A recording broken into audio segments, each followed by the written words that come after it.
के लाभ, और मैं वहाँ दिल्ली जाके भारत सरकार से बात करूंगी आपके लिए। अरे आप लोग अल्पसंख्यक है, बुद्धिस्ट कम्युनिटी के हैं, तो क्यों नहीं मिलता है? दबाव डालते हैं तो अगर हम चुप करके बैठेंगे और ऊपर से दबाएंगे।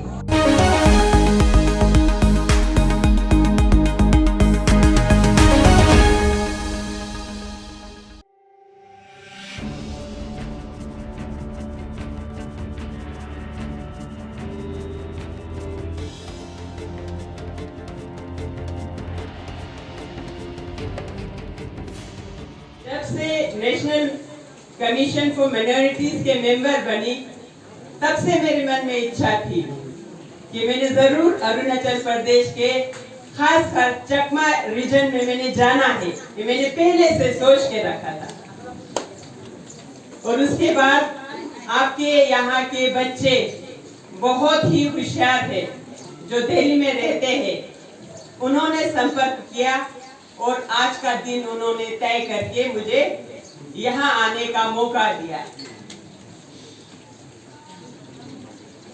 आप लोगों को मैं यही बताना चाहती हूँ कि हम भारत सरकार में रहते हुए हम अपने आप को माइनॉरिटी समझते हैं। भारत सरकार ने 6 अलग अलग धर्मों को माइनॉरिटी अल्पसंख्यक घोषित किया हुआ है, जिसमें मुस्लिम, सिख, क्रिश्चियन, बुद्धिस्ट, जैन और पारसी, ये 6 अलग धर्मों को मानने वालों को माइनॉरिटी यानी कि अल्पसंख्यक मानते हैं। और इन 6 धर्मों को मानने वाले लोग जो अल्पसंख्यक है, अल्पसंख्यक मतलब जो हम बहुत ही थोड़े लोग हैं, तो इनको ये कहीं पीछे ना रह जाए, हर दृष्टि से कहीं पीछे ना रह जाए, इसीलिए उन्होंने बहुत सारे योजनाएं बनाए हुए हैं ताकि हमारे बच्चे पढ़ सके, हमारे बच्चे नौकरी कर सके। जिनको नौकरी नहीं मिलता है उनको स्किल डेवलपमेंट ट्रेनिंग देके उनको अपने पांव पर खड़ा होने के लिए बहुत सारे ट्रेनिंग देके उनको कमाने लायक बना सके। बहुत सारे स्कीम बनाकर रखा है गवर्नमेंट ऑफ इंडिया ने, लेकिन जानकारी नहीं होने के कारण, मालूम नहीं होने के कारण ये सारे स्कीम्स जो है दूर दराज के इलाकों तक नहीं पहुंचते हैं। तो इसीलिए आज यहाँ आने का मकसद यही है कि गवर्नमेंट की तरफ से ये दे रहा है, आप लोग इसका फायदा लीजिए, ये बताने के लिए मैं यहाँ आई हूँ। जैसे हमारे बच्चों को कक्षा 1 से लेके 10वीं तक प्री मैट्रिक स्कॉलरशिप मिलते हैं। आप लोगों को मिलता है कि नहीं मिलता है? नहीं मिलता है। अरे आप लोग अल्पसंख्यक है, बुद्धिस्ट कम्युनिटी के हैं, तो क्यों नहीं मिलता है? उसके बाद 11वीं से लेके आप पीएचडी करने तक स्कॉलरशिप मिलते हैं। जो बच्चा डॉक्टर बनना चाहते हैं, इंजीनियर बनना चाहते हैं, बहुत सारे कोचिंग लेना पड़ता है जिसमें बहुत खर्चा होता है, उसके लिए भी गवर्नमेंट ऑफ इंडिया भारत सरकार के तरफ से कोचिंग के लिए एक बच्चे के पीछे 1 लाख रुपए खर्चा करते हैं। लेकिन जानकारी नहीं होने के कारण और बाकी क्या कारण है, वो कारण भी मैं यहाँ से पता करके जाऊंगी कि आपको नहीं मिलता है तो क्यों नहीं मिलता है, मिलना चाहिए, क्यों नहीं मिलता है।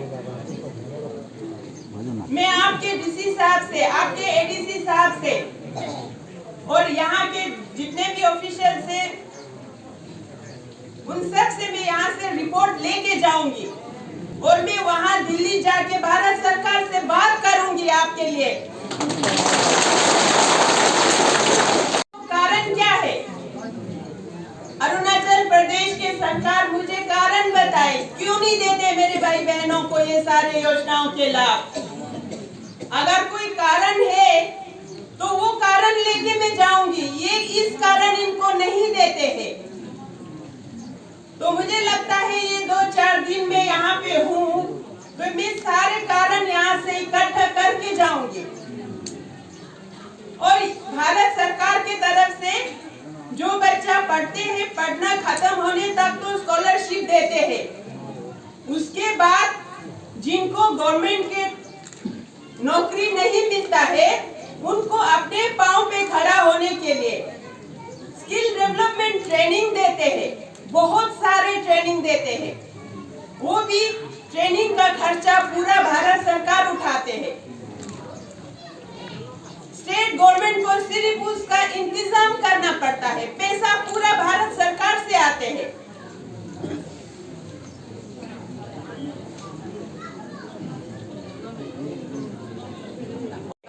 आप अपने इलाके में कोई भी काम चलता हो, किस काम को करने से आपको कमाई आता है, उस हिसाब से ट्रेनिंग देते हैं।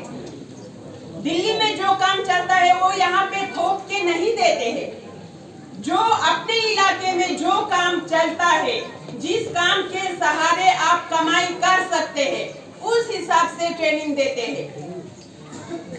हर जगह के हिसाब से अलग अलग जो आप कहते हैं वैसा ट्रेनिंग देते हैं ताकि आप कमाई कर सको।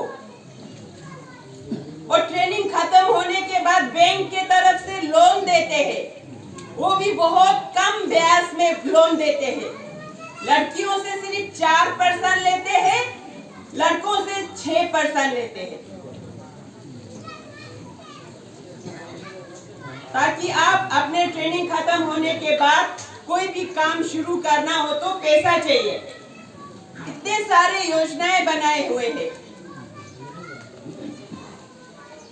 तो इन योजनाओं के बारे में ये कमीशन जहाँ पे मैं काम करती हूँ, ये कमीशन बनाने का मकसद ही यही है। इसीलिए बनाया है कि हम जैसे लोग, आप जैसे लोग दूर दराज में जो रहते हैं वो पीछे ना रह जाए, उनके बच्चे जो है बिना शिक्षा के ना रह जाए, बिना काम के ना रह जाए। इसीलिए ये इतने सारे योजनाएं बनाए हुए हैं। और भारत सरकार के हमारे माननीय प्रधानमंत्री श्री नरेंद्र मोदी जी हमेशा कहते हैं योजनाओं को ज्यादा से ज्यादा दूर दराज के लोगों तक पहुंचाओ, लोगों को इसका फायदा मिलना चाहिए। हमेशा कहते हैं, हमें आदेश देते हैं कि इन योजनाओं का फायदा लाभ पहुंचना चाहिए। मुझे बहुत दुख हुआ कि आप लोगों तक ये योजनाएं आज तक नहीं मिले हैं, बहुत दुख हुआ मुझे।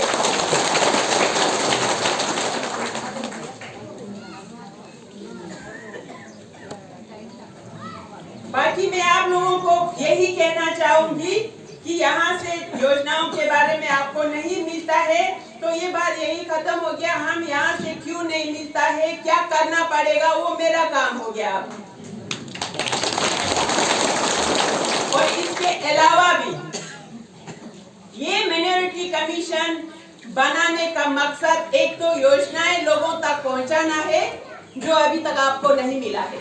दूसरी बात, जो भी अल्पसंख्यक होता है उनके ऊपर बहुसंख्यक के तरफ से थोड़ा दबाव, थोड़ा इनजस्टिस, थोड़ा ये सब होता है, वो तो नेचुरल बात है। लेकिन उन इनजस्टिस को रोकने के लिए ये जो है कमीशन बनाया है। आपके साथ कहीं भी कोई भी इनजस्टिस होते हो, दबाव होते हो, या गवर्नमेंट के तरफ से या बहुसंख्यक कम्युनिटी की तरफ से, तो ये कमीशन आपके साथ है। आपके बहन हमेशा आपके साथ है।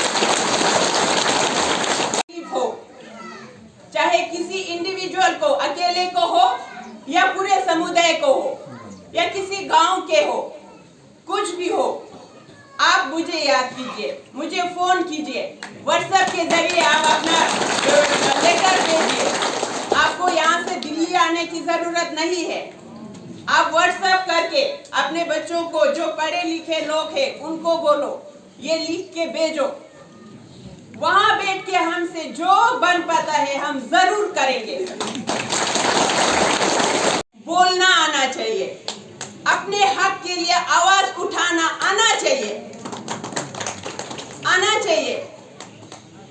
दबाव डालते तो अगर हम चुप करके बैठेंगे और ऊपर से दबाएंगे। गलत नहीं करना है, गलत नहीं बोलना है, सही जो है वो करना है। सही बोलते हुए कभी डरना नहीं है। भगवान बुद्ध ने भी कहा है सच्चाई के मार्ग पर चलना है, अहिंसा के मार्ग पर चलना है। यही हमारा धर्म भी है। अगर हम बुराई को बढ़ावा देंगे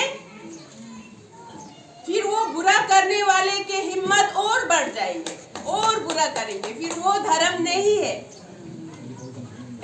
हम लड़ने के लिए नहीं कहेंगे, झगड़ा नहीं करेंगे, लेकिन हम आराम से अपने हक के लिए, हमारे यहाँ ऑफिसर्स बैठे हैं, उनके पास जाके हमारे साथ ये हुआ, गवर्नमेंट ऑफ इंडिया के तरफ से ये है, हमें ये क्यों नहीं मिलता है, पूछ सकते हैं। आराम से जाके बात कर सकते हैं। बात करने से, तकलीफ बताने से फिर वो समझते हैं। हमें मिले या ना मिले, हम चुप रहेंगे फिर किसी को कुछ पता नहीं चलेगा। बच्चा रोता है तभी माँ दूध पिलाती है। बच्चा नहीं रोएगा तो माँ को भी याद नहीं रहता है कि बच्चे को मैंने कब दूध पिलाया, जब रोएगा तब पिलाती है। चकमा और हाजों का बारे में, तो अभी चकमा हाजों जब अरुणाचल में आए थे उसी टाइम में हम लोग का चकमा जो है वो गवर्नमेंट एलोकेट लैंड हुआ था। तो अभी वो लैंड 50% हम लोग का नदी है, बड़ा नदी ढेंग नदी है, 50% लैंडलेस हुआ था। जो लैंडलेस हो गया वो फैमिली लोग तो मजबूरन तो गवर्नमेंट एरिया, फॉरेस्ट एरिया से काटना पड़ा। तो अभी फॉरेस्ट एरिया में तो अभी एनक्रॉस करना मजबूर हो गया। तो इसलिए अभी 50% लैंडलेस होके हम लोग का चकमा लोग बहुत दुखिया का बात है। तो हर साल में जो ढेंग नदी वो लैंड नुकसान होके ले जाता है। तो इसलिए हम लोग वो भी लैंडलेस होके अभी चकमा लोग तो अभी एनक्रॉस में बैठना पड़ा। हम भी ये भी चाहता है तो अभी जैसे लैंड जो लोग लैंडलेस हुआ था तो वो लोग अभी एनक्रॉच में बैठा हुआ है। तो हम ये भी चाहता है, वो भी हम ये सोच रहा है मैडम, ये भी ठीक है। तो अभी क्राइम कम हो गया, चोर कम हो गया, तो अभी कुछ बड़ा बड़ा क्राइम कम हो रहा है इसका वजह से। जो अभी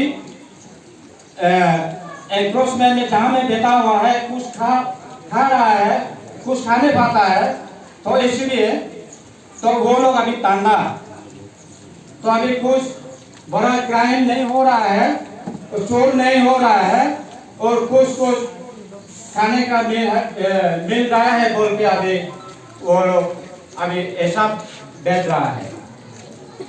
तो कल 18 तारीख है, कल में हम लोग का जनरल मीटिंग है सर्कस हाउस में। जो हम लोग का जो बड़ा बड़ा प्रॉब्लम है वो प्रॉब्लम काल में बढ़ाया जाएगा और मेमोरेंडम भी कार्य शामिल करना होगा। जो हम लोग का जो मेन प्रॉब्लम चकमा हजम का बारे में जो चल रहा है, तो वो काल में हम लोग मेमोरेंडम शामिल करना होगा।